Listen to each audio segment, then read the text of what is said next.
Hey, what's good with y'all? Coming back at y'all right before Game 4 tip-off tonight between the LA Lakers and the Miami Heat. Of course, you all know how I feel about it. You saw the last video regarding how Anthony Davis led to, I won't say led to the loss, but I think he could have played a lot better. I also feel like LeBron could have played a lot better. He was kind of careless with the ball.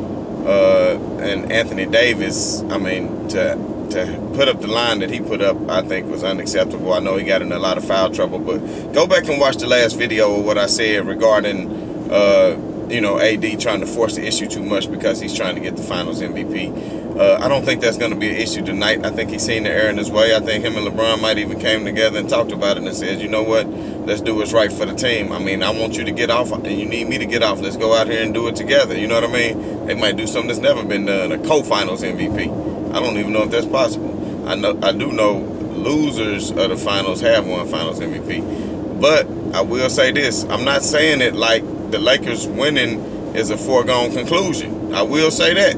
Because you remember, D-Wade and LeBron did a lot of celebrating when they was up against Dallas. And we all know what happened. So you can never let your guard down against any team because I feel like every team is in the finals for a reason. You know what I mean? And Miami definitely earned the right to be there, especially where they dismantled the Boston Celtics. I really thought the Celtics were the prohibited favorite coming out of the East, especially after Milwaukee and Antetokounmpo went down. But with all that being said, I look for the Lakers to bounce back tonight. I think it's a very important game because if the Lakers lose this game, then that's going to give the Heat all the confidence that they need to feel like they can go out and win the next game and make it 3-2. And the last thing we need is for the Lakers role players is to lose confidence because they're going to go the way AD and LeBron go because they are the leaders of the team. So I will be looking. It was something very interesting that I saw LeBron say the other day. Matter of fact, LeBron was asked a question about, because I always think, okay, is LeBron going to come out and score this game? Is LeBron going to come out and facilitate this game? What is LeBron going to be looking to do?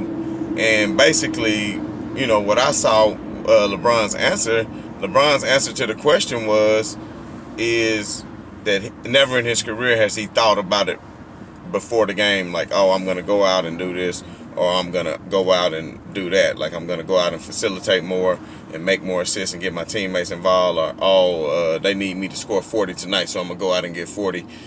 He said basically what he does is just let the game come to him and see what the flow of the game is. I saw him and Jimmy Butler got into some words as far as, some back and forth on the court. LeBron, he don't do a lot of chatter. He normally let the game speak for himself, but, that's something that we can pay close attention to. I will look for AD to come out and have a hell of a game. I think he really wants to bounce back after the poor performance that he had. Also, I really think it's important that Danny Green can start to make some open shots in KCP. Those role players are really needed more than you think. Another thing I wouldn't mind touching on is, like, all the people on social media and Twitter and Facebook and Instagram and where else is just saying, oh, LeBron couldn't even sweep Miami without such and such. LeBron couldn't even. Listen, it's the Lakers versus the Heat. How many times do we got to keep saying it? And y'all act like, let me ask y'all a question. For all the people that's out there saying that, they got a meme with Steph Curry and KD saying, oh, we slept LeBron and he's supposed to be the greatest, but LeBron can't sweep Miami, a hurt Miami team. Listen, stop trying to find reasons to look to hate. Just please stop.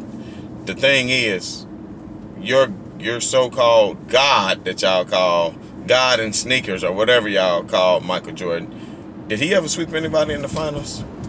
I think he beat Seattle 4-2. I think he beat Utah 4-2 twice. I think Phoenix was 4-2. I think Steve Kerr hit the game-winning shot to close out that series. And I think, not Kukoc, but John Paxson hit the game-winning shot to close out the Phoenix series in 6 games that they won 4-2. So Michael Jordan has never swept anybody in the finals. So let's note that. And there were people that was hurt in the finals against Michael Jordan as well. And the Lakers team that they did beat, I mean, at this point, Magic Johnson was on his last leg. Magic Johnson had just played in 9 finals the past 12 years, which is a miraculous accomplishment within itself. Magic Johnson doesn't get enough credit for the things that he does. But like I said, they beat the Lakers 4-1. The Lakers won that first game, and then the Bulls went on to win the next 4 games. But I said all that to say this. Stop saying because they didn't sweep them that LeBron is not a great player. LeBron doesn't guard every position on the team. He doesn't shoot every possession. So at the end of the day, go back and watch my last video, and you see the difference that it makes when LeBron was on the floor versus when LeBron was off the floor, and the difference between when AD was on the floor without LeBron versus LeBron being on the floor without AD. So for all the people who's saying that, oh, this is AD team, and idiots like Charles Barkley saying, and Scottie Pippen saying that, oh, well, without AD, then this team wouldn't be in the position that they in, and that LeBron has never led a team himself, is absolutely ridiculous. Please just stop the blasphemy. But getting back to the analysis of the game, I want to say Jimmy Butler, I expect to have another big game tonight. And, I mean, if he can put the team on his back the way he's been doing, I think it's going to make for a pretty good game. I think it's going to be a pretty close game. I'm not sure. I haven't checked today if Bam Adebayo is going to be coming back. We know Dragic won't be coming back, but Bam may come back. I'm not sure. But either way, I think with Kelly Olynyk out there, that's helping spread the floor a little bit. So I want to see, you know, Anthony Davis be able to not get in foul trouble, and for them to be able to play the game the right way. And also, you know, when your man is open to pass it to him, I would like to see LeBron James and AD get into some more pick and roll situations. I don't think we've seen enough of that. I would like to see LeBron play off of the ball whenever Rondo and LeBron are in there together. I haven't seen enough of that. I think that LeBron, a lot of people don't think LeBron can play off of the ball. They think that he has to have the ball in his hand in order to be effective. But I actually think that LeBron can play off of the ball, and that Rondo should be able to get him involved if he's looking for him. That's something that I think should be key tonight. Another thing is Lakers need to get off to a fast start. I noticed anytime the Lakers can get out and score 30 or more in the first quarter, they're usually going to win the game. But when they start off sloppy, then they're not going to win. But I actually think the key tonight to a Lakers victory is going to be on the defensive end of the floor. So I believe if the Lakers can just play defense the way that they're capable of, closing out on three-point shots, knowing where to help, knowing where to come on the weak side help, I think is going to be very crucial for the Lakers in order to win the game. And also, I would expect LeBron James, who through the first 2 games only had 1 turnover, but had managed to have 7 or 8 turnovers last game. I would look for him to be a little bit less sloppy with the ball.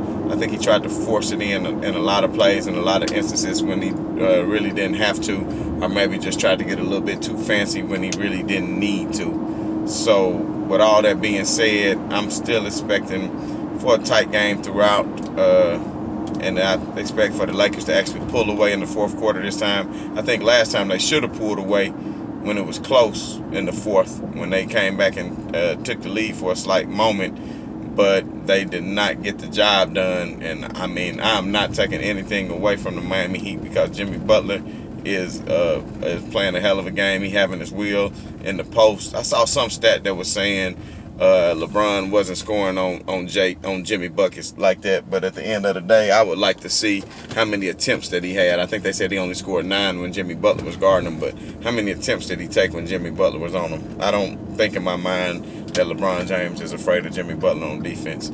I will say Jimmy Butler is a lot more powerful than people think, and he's capable of getting the job done inside and out. So that's going to be key tonight. If Tyler Hero can get hot and heat up, I think we're going to have a game on our hands. If Duncan Robinson can heat up and do the same, I definitely think we're going to have a game on our hands. So it's going to be interesting to see. But nonetheless, this is B New saying right on to the real and death to the fakers. I'm out.